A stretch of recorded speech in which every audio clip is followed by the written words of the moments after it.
Hi everyone.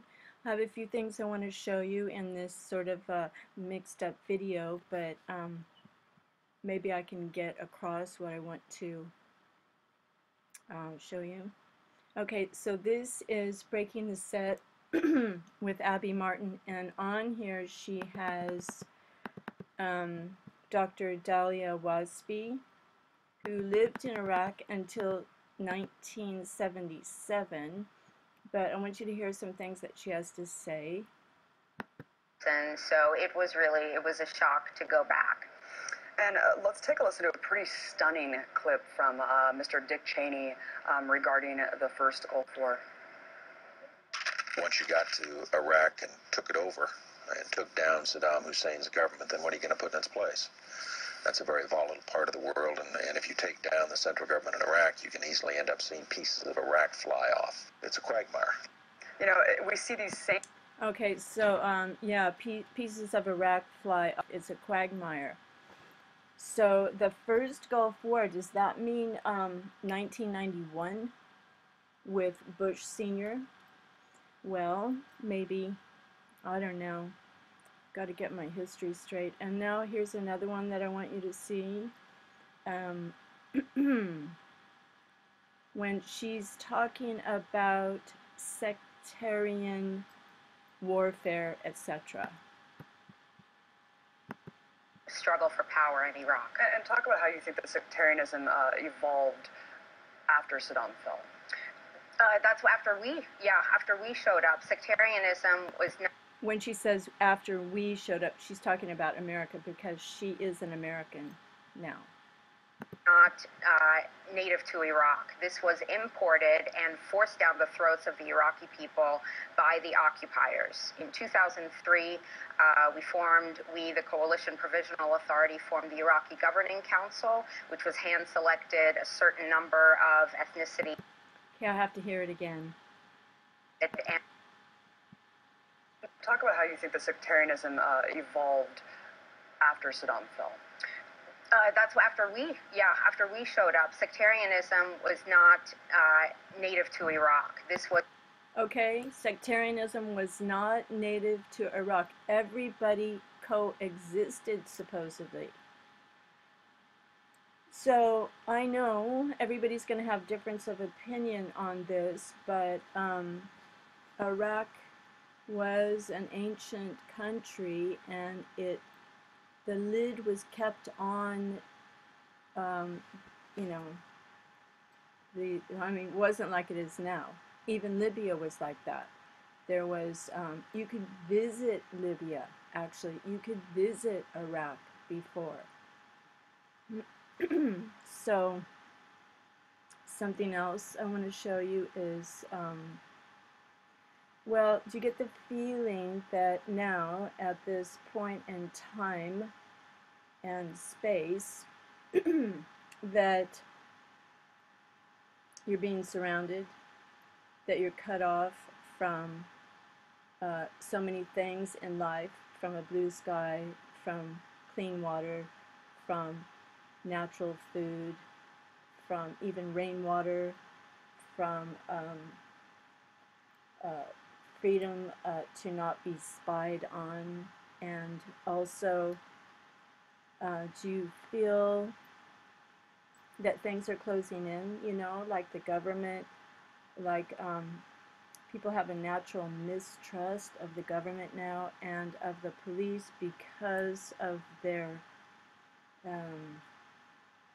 authority and aggression and just their, I mean, look at this.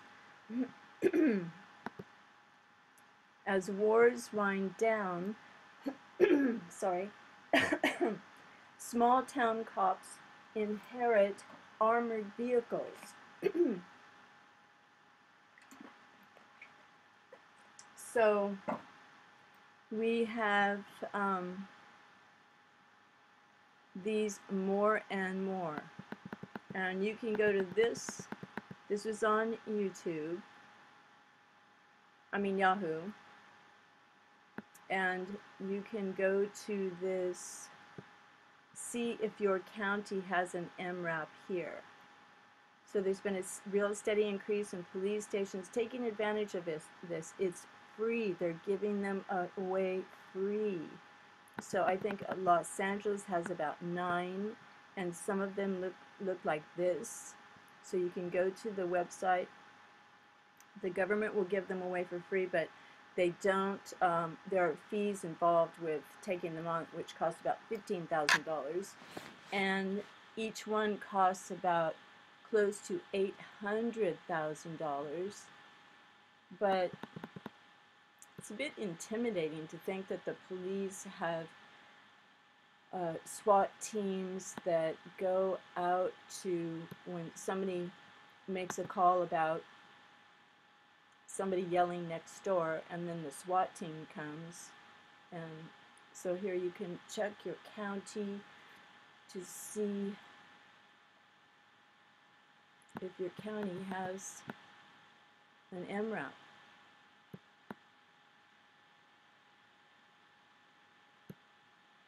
And I checked Santa Barbara, and it has one. Can't believe it. And that's why some counties are widening the roads, because they want to be able to drive tanks down the roads. Okay, see, Santa Barbara, mine-resistant vehicle. Unbelievable.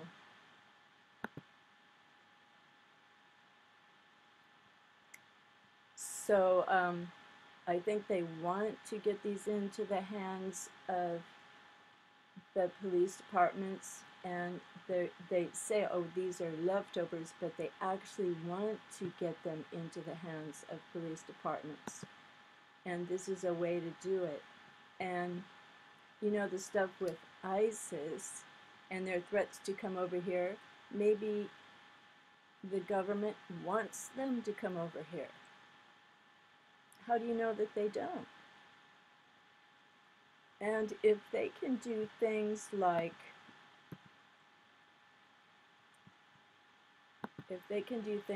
this, okay, this is what happened in Fallujah. This is factual. So, you know, and some people say that Bush Jr. went back to Iraq to finish the job that his father didn't complete, or something like that. Or even a vengeful attack on Iraq to support his father before him. So anyway, when Bush Jr. in 2003 went to Iraq, this is what happened in Fallujah. Okay, there's a body. U.S. military destroyed 36,000 homes, 9,000 shops, 65 mosques, 60 schools, both train stations, one of the 2 bridges, 2 power stations, 3 water treatment plants, and the city's entire sanitation and telephone systems. What if somebody came over here and did that to us? Or did over here? I'm not in America, but I feel like I'm in America when I start talking. Or anywhere. So, the negotiating rules of engagement that the regime in Baghdad rejected 2.5 years ago before the final pullout of the American military is negotiating. Key among these provisions, according to Pentagon spokesman Rear Admiral John Kirby, is blanket immunity from Iraqi or international law relating to the slaying of Iraqi civilians or other war crimes. I remember this early in around 2003, and I remember cutting it out of the paper that George Bush somehow made anybody involved in the Iraq War immune from war crimes. So this is really remarkable what happened in Fallujah. The horrors of 1991, 2003, and the subsequent years will haunt Iraq for decades to come, possibly as the Mongol invasion to which it has been compared for all time, as the US-UK multiple atrocities ring on down the years, with further unearthing of the lies, blood, massacres, and bestialities. Well, you have to read it for yourself and decide for yourself. This is what I remember. Try burying your husband, wife, children in the Gardner yard, pinned down by U.S. fire, unable to even transport them to a remaining mosque, then cemetery to weep them farewell, or watching them eaten by stray dogs and under U.S. fire, unable to rescue their remains. This was in the newspaper back in 2003, that this was happening. In context, that unnamed U.S. Marine, again, it wasn't a war, it was a massacre. So I read this whole thing, but alright, the silence, subsequent silence has been predictably deafening. Okay, so what happened before? Okay, when Bush won,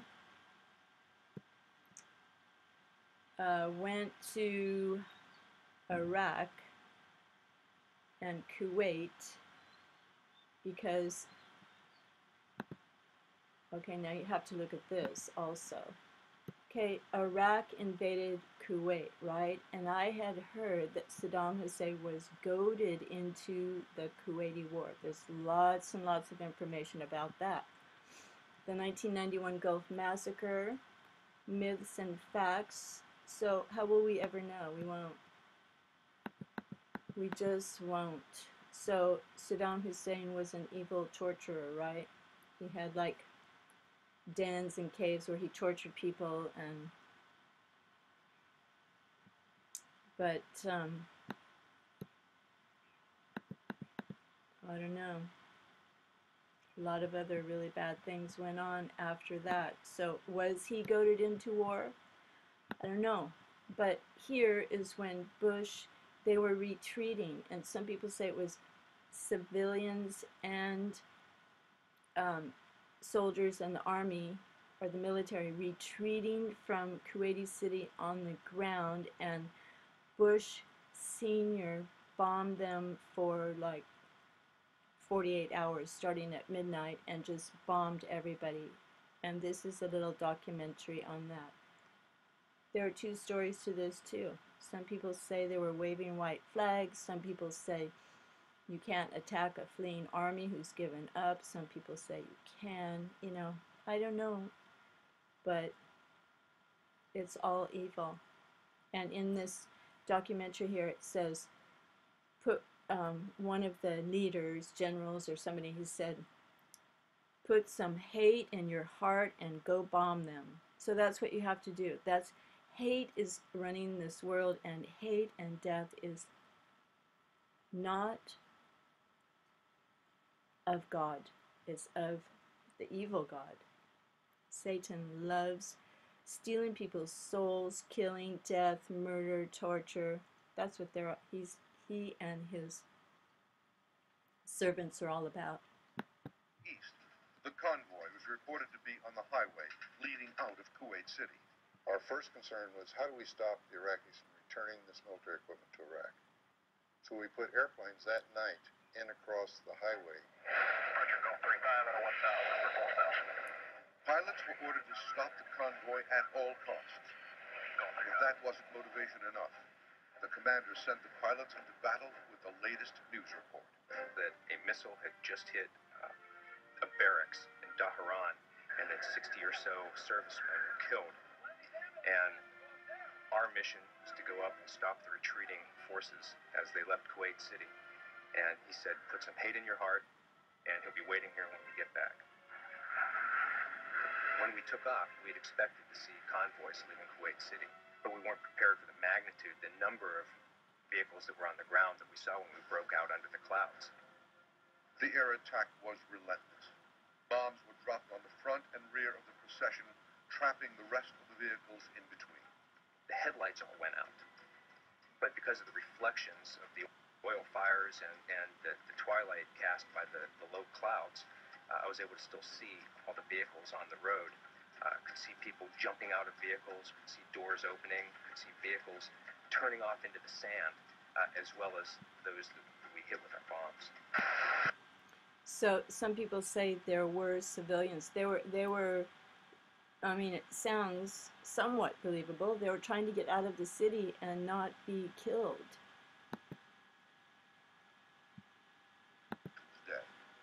And it is 3 miles of the most amazing vehicular carnage you can imagine. The Iraqi army didn't make a retreat at all. It was a headlong, panicky flight into disaster. I don't know what the casualty count was there. We never got one, but I would say virtually every Iraqi that was in that convoy was killed. Newspapers called it a turkey shoot. Some even wondered if it was a violation of the Geneva Convention, which forbids killing an enemy, clearly trying. That doesn't exactly look like an army vehicle. Oh well, who knows? Who knows? Okay, I want to show you this. The Bush Doctrine. Okay, this is the Bush Doctrine that, I don't know, is this still in effect? The United States must remain the world's only superpower unchallenged by any other nation. The United States may need to use preemptive force, attack an enemy first, in self-defense. The United States will, if necessary, act unilaterally alone to confront and eliminate threats to American security. So it talks about all the strategy and then implications of the Bush Doctrine. After the quick victory in Iraq, reporters asked whether the United States would next pursue military action against Syria, Iran, and North Korea. The Bush administration quickly denied it had any such intention. South Korea's president called for the United States to exempt North Korea from its policy of preemption because a war with North Korea would likely result in the destruction of Seoul, the capital of South Korea.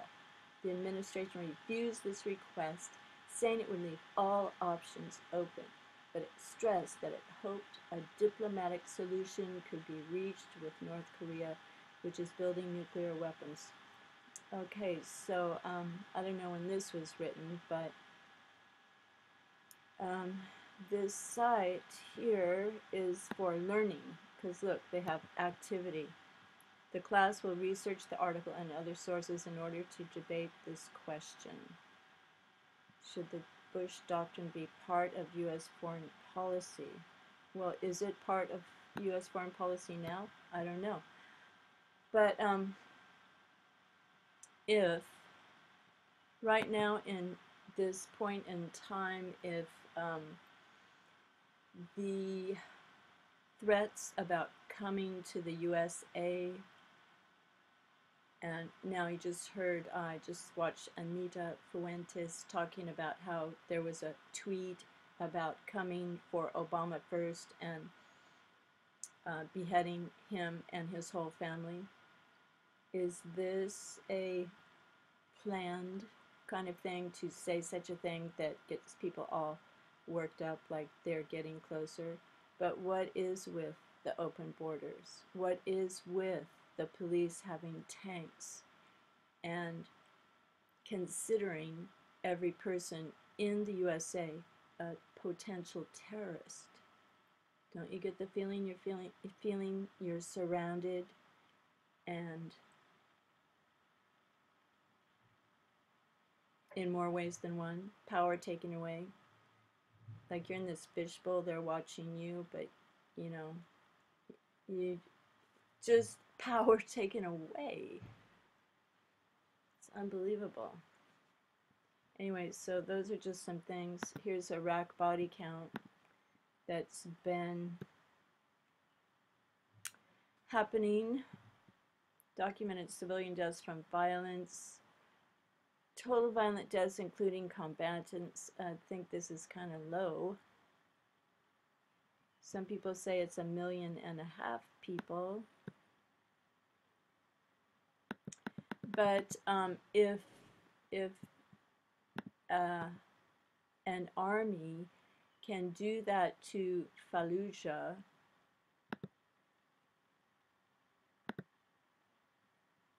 then and kill like that, then maybe they can kill in the USA.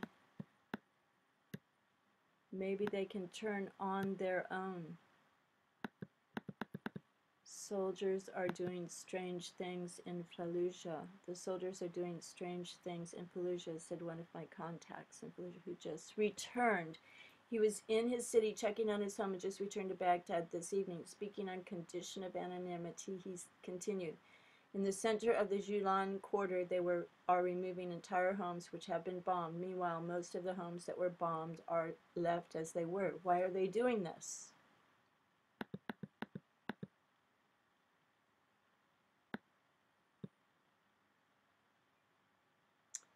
If American forces did not find a target to bomb, they used sound bombs just to terrorize the people and children.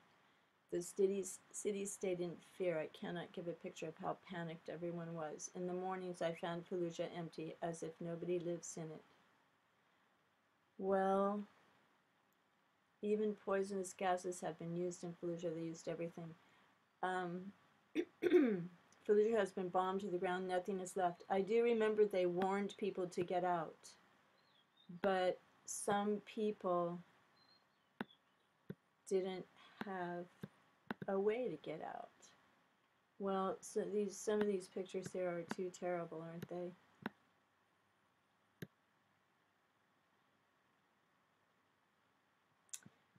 Okay, well, it's the end, you know? It's the end for a lot of people. And that's what happened to this world. So God bless you all, and the hope of Jesus Christ returning and living in your heart at this moment is a beautiful thing. Peace and forgiveness and all the newness coming. Okay, so God bless you all, and pray for. We'll never understand all the ins and outs of this and who did what first and why and all that. It's just that to participate, people need hate in their hearts. If you have love, you can't participate in this. Bye for now.